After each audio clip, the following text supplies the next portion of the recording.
Olá, você é novo por aqui? Nós também! O meu nome é Vanessa Del Colli, eu sou intérprete de Libras e é com muita alegria que eu inicio o primeiro podcast do UNIR, Universo de Inclusão e Recursos Acessíveis, que é o setor de inclusão do EAD aqui da Unicesumar. O nosso objetivo aqui é informar e inspirar você que está aí do outro lado.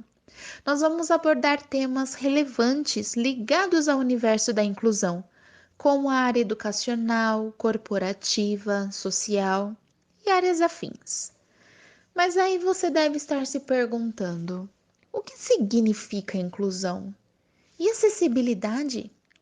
E o que eu posso fazer para incluir de verdade? Calma, nós estamos aqui para te ajudar a tirar todas essas dúvidas e por isso o tema do nosso primeiro episódio do Papo Inclusivo é Desafios e Superações da Comunidade Surda. Então, vamos começar?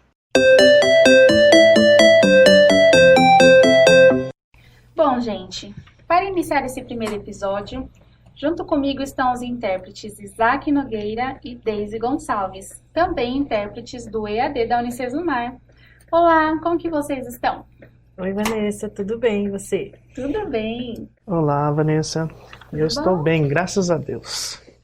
Hoje a gente vai romper barreiras, trazendo assuntos que têm tudo a ver com a realidade do nosso universo inclusivo, desafios e superação. Esse tema foi escolhido por nós porque, como intérpretes, a gente está inserido em uma comunidade que vive desafios diariamente, a comunidade surda. A comunidade surda se caracteriza pela cultura como uma língua própria, composta por surdos, familiares, amigos, intérpretes de Libras e demais falantes da Libras. E para situar as pessoas que estão ouvindo agora essa conversa, a gente vai falar um pouco sobre a experiência de uma intérprete junto à comunidade surda. Então eu quero começar esse bate-papo com a Deise. Deise, você pode contar pra gente um pouquinho da sua experiência lidando com os desafios na comunidade surda? Sim, claro, Vanessa. Eu me lembro como se fosse hoje. O primeiro contato que eu tive com um surdo, eu tinha por volta dos 8, 9 anos por aí. E eu não sabia nada sobre cultura surda, até mesmo sobre a própria deficiência auditiva. Então eu conheci uma criança, o nome dela até hoje eu lembro, é Cíntia. E Cíntia era uma criança super sorridente e tal, só que para mim, como eu não conhecia, ela era uma criança diferente. Ela gritava muito e esperneava muito quando ela queria alguma coisa e falava para a mãe dela, essa só fazia alguns movimentos com alguns sons com a boca, na verdade, né?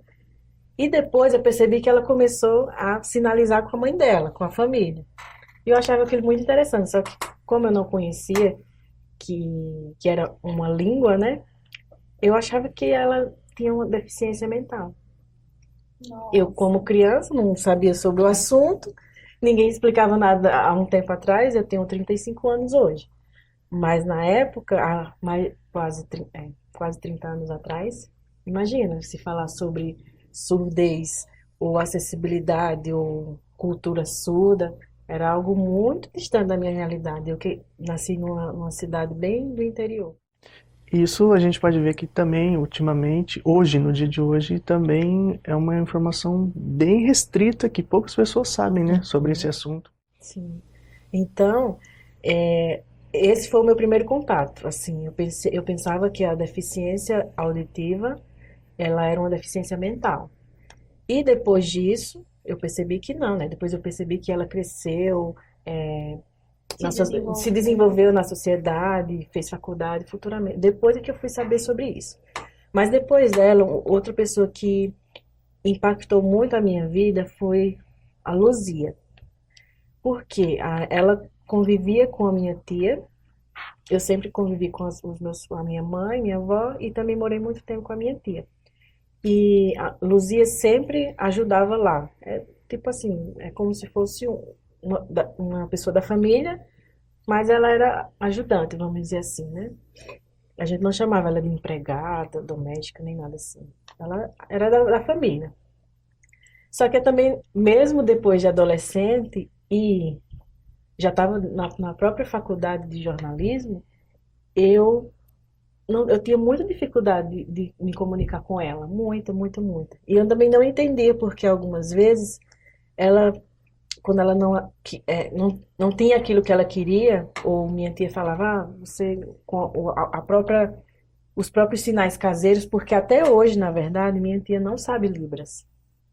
Minha tia desenvolveu junto com ela uma linguagem caseira para ela poder se comunicar. Então, Uau. E muita gente pensa, né, que os surdos já nascem sabendo Libras e não é verdade. Nós temos sim, muitos surdos que não sabem, né? sim, eles nascem com uma habilidade para sinalizar, né? Porque a sinalização aflora, eles precisam se comunicar. Aí, nesse caso, como se o surdo não conhece a Libras como língua, ele vai tentar se comunicar da maneira que ele conseguir, que vai Ele vai ser arranjar algum jeito para se comunicar. ou vai ser por sons, algum É. tipo de som, Ou até né? às vezes combina um próprio sinal com a própria família, Isso, tentando criar um diálogo, né, entre a um família. sinal caseiro. E foi por aí que eu comecei também. E aí entrou também eu tinha alguns contatos com alguns surdos que às vezes visitavam as igrejas e tal. Mas enfim, foi Luzia que me fez assim abrir o meu olhar para um outro mundo, porque eu comecei a observar ela, mas só que o seguinte, como eu não tinha conhecimento, daí ficava por isso mesmo, ela ficava no canto dela, eu ficava no meio, às vezes quando ela queria alguma coisa, aí ela apontava, aí eu tentava adivinhar, vamos dizer assim, eu tentava adivinhar o que era e a gente ia se comunicando. Geralmente a gente não se dava muito bem, porque ela gostava de esconder as coisas dela. E eu não sabia por quê, mas às vezes depois ela, acho que dentro da própria família dela, às vezes alguém mexia nas coisas Uhum. dela, mas eu acho que como é que ela ia me explicar isso, né? Então ela guardava muitas coisas dela e eu ficava chateada porque eu pensava que que eu ia roubar as coisas dela, entendeu? Mas é tudo falta de comunicação, né? E por fim, e resumindo a história, gente, eu sei que eu tive bastante vontade de aprender a Libras por conta dela, que eu queria me comunicar, né?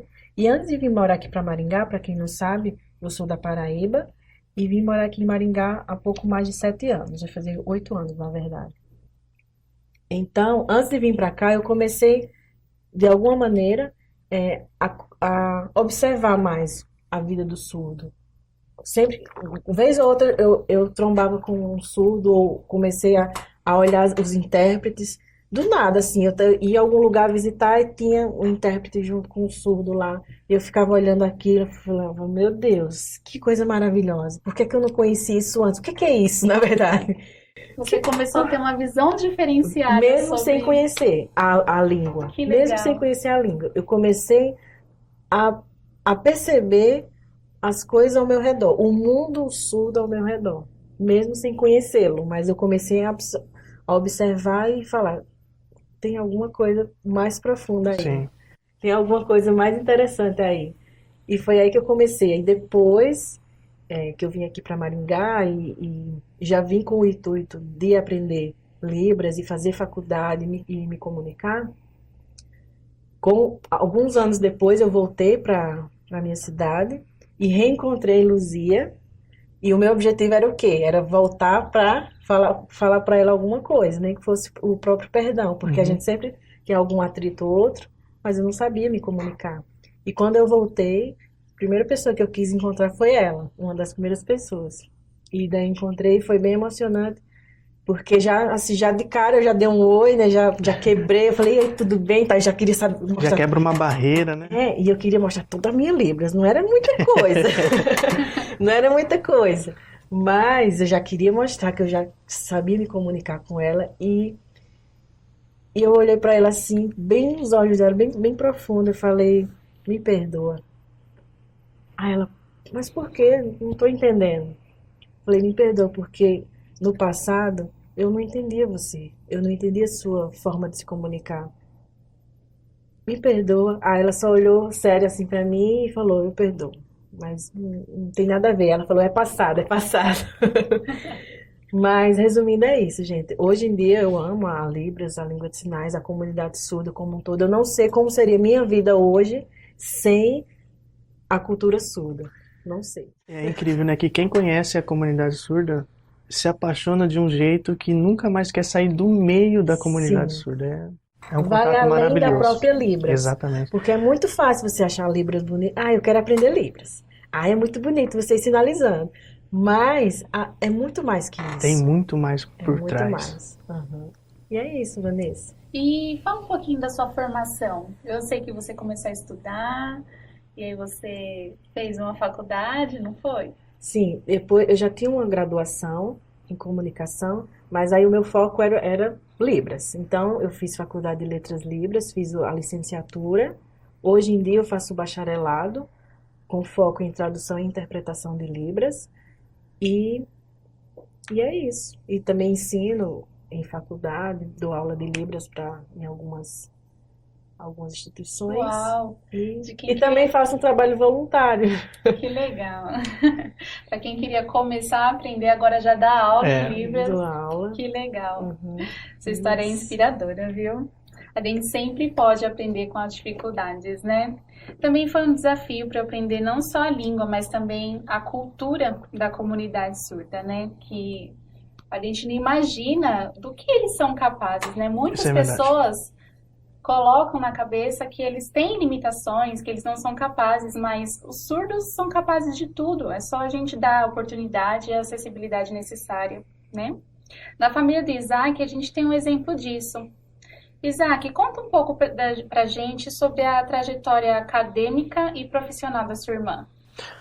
Olha, como a Vanessa comentou, a minha irmã ela é surda, ela nasceu surda. A gente nasceu numa cidade bem pequenininha de Buritama, mas só que a gente mudou para a cidade de Curitiba. E lá tinha um colégio bilíngue que chama Central.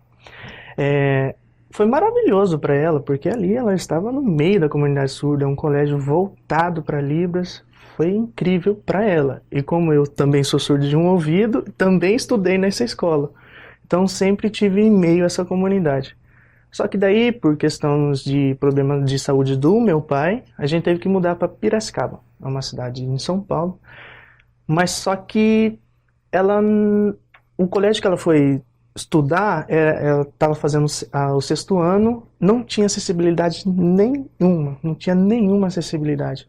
O professor ficava de costas para os alunos, porque os surdos, eles, por mais que eles não consigam entender, mas eles tentam ler pelo menos os lábios para poder entender e ir ligando aos pontos, né? Mas infelizmente, nesse sexto ano, ela reprovou. Aí foi bem complicado. Mas aí minha mãe e meu pai sentaram e conversaram. Não, peraí. O ensino dela é muito importante, né? Porque ela vai crescer. E ela precisa ter essa educação educação mesmo na escola. E a gente veio e mudamos para Maringá.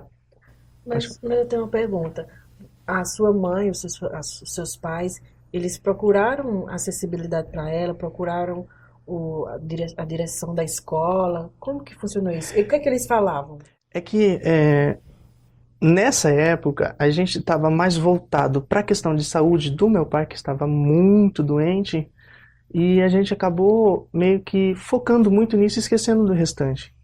E a gente ficou só um ano nessa cidade.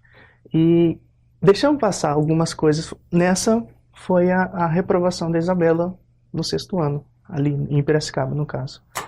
Aí a gente mudou para aqui para Maringá. Aqui tem a Ampacim, que é um colégio bilíngue também. Aí deslanchou, terminou o ensino médio. Aí ela falou assim, nossa, agora eu quero fazer uma faculdade, quero fazer um ensino superior. Ela decidiu por fazer letras, só letras português. E ela fez o vestibular para poder entrar numa escola, numa faculdade pública. E como a gente sabe que a faculdade pública é meio difícil conseguir os intérpretes, a gente ficou 3 meses. Aí a gente sabendo disso, o que a gente fez? Eu fiz o vestibular, passei e entrei na mesma sala que ela e traduzi durante esses 3 meses para ela. Interpretei, perdão. Durante 3 meses para ela. Até ela conseguir o intérprete. Na hora que ela conseguiu o intérprete, eu saí. Só que daí ela não se identificou pro curso, cancelou o curso. Nossa, demorou 3 meses para 3 conseguir meses. um intérprete. Olha 3 meses só. para conseguir. Você vê como que é a limitação para conseguir esses intérpretes. É falta de comunicação também, né? É verdade, é porque a comunidade surda ainda é muito marginalizada, né? É sempre deixada de canto, Sim. apesar disso estar mudando. É. Inclusive aqui, na nossa faculdade, na Unicesumar, a gente tem bastante foco na Exatamente, inclusão, né? exatamente. A gente dá bastante atenção porque é necessário, é necessário.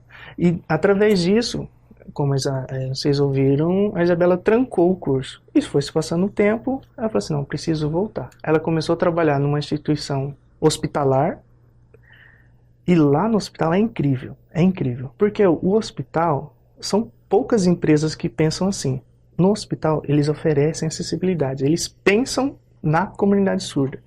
Então, o que eles fizeram? Eles fizeram um curso para todos os colaboradores e eles tentam se comunicar do jeito deles, mas na Libras, tentam se comunicar. Que legal. E ela vendo isso, falou assim, nossa, olha, o hospital está tendo essa visão.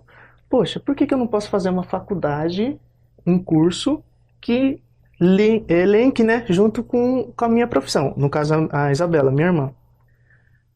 Aí a gente procurou e viemos da Unicesumar, que quando ela veio e aqui eles ofertam o curso que ela quer, que é gestão hospitalar, que no entanto ela está cursando, já está quase terminando. Aí na hora que ela se inscreveu, a instituição ofereceu tudo, praticamente estendeu o tapete para ela poder passar no meio.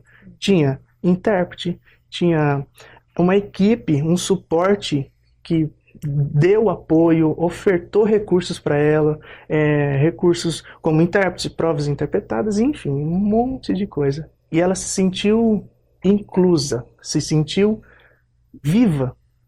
Porque foi isso uma dessas frases que me causou muito impacto quando ela falou. Sabe o que eu estou me sentindo? Eu estou me sentindo viva.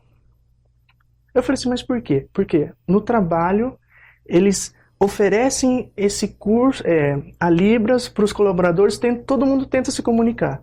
Eu vou para a área da educação, a faculdade pensa em mim. A minha irmã comentando, eu estou me sentindo viva. Aquilo lá para mim foi maravilhoso. Está terminando a faculdade, está trabalhando e muito bem, tirou carteira, anda para cima e para baixo de carro dela, anda sozinha para cima e para baixo. É um exemplo de superação. Independente, como qualquer pessoa tem o direito Exatamente. de ser. A gente sabe, e você que nos ouve também precisa saber, que é um dever de todos nós garantir o direito total às pessoas com deficiência. E esse é o papel realizado pelo setor UNIR da Unicesumar. Não importa o curso ou a distância.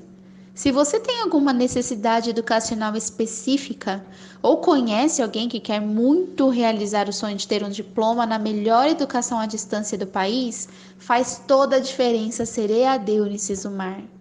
A nossa equipe está pronta para o atendimento inclusivo, acessível e humanizado. Eu agradeço a presença da Deise e do Isaac. Obrigada pelas contribuições de vocês. Por hoje nós ficamos por aqui. Até mais!